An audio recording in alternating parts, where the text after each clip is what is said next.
5 ang patay diyang nabanggaan sa usa ka pick-up nga gimaneho sa giingong hubog nga driver ang laing duha ka sakyanan sa Santa Maria, Davao Occidental. Ano ang report ni Argel Relator? Nangaipit na ang sakay ni ining mini dump truck ug nagkatagna ang karga ni ining mga bunot. Samtang nalabay sab ang sakay sa usa ka motorsiklo dihang nabanggaan sa usa ka pick-up alas 4:45 Miyerkules sa hapon sa National Highway Barangay Basyawan sa Santa Maria, Davao Occidental. Dead on the spot ang pulos babae nga driver ug angkas sa motor ug ang duha ka pasahero sa mini dump truck. Samtang dead on arrival sa ospital ang driver sa mini dump truck. Sa investigasyon sa Santa Maria Police, paspas matud pa ang panagan sa pick-up kinsa gimaneho sa driver nga giingong hubog. Pag-abot sa kurbada nga dalan, na overshoot kini og misugat sa pikas lane sa dalan.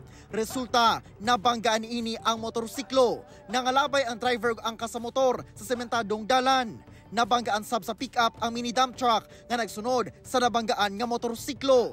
Sa kakusog sa impact, nabalintong na ang pick-up sa shouldering sa pikas lane.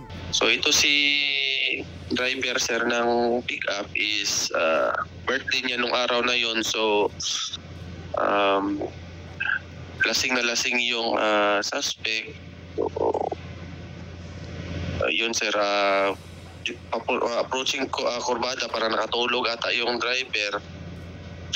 Yung estimate natin na speed is mga nasa 120 pataas, minimum talaga ng 120. Wala pa'y pahayag ang driver sa pick-up kinsa naka-hospital arrest karon tungod sa nahiaguman sab nga injuries. Okay. So apat po na case kahapon, yung case po na na-file natin sa Piskalya sir, dakited na po kahapon is reckless imprudence resulting to death and reckless imprudence resulting in damage to property.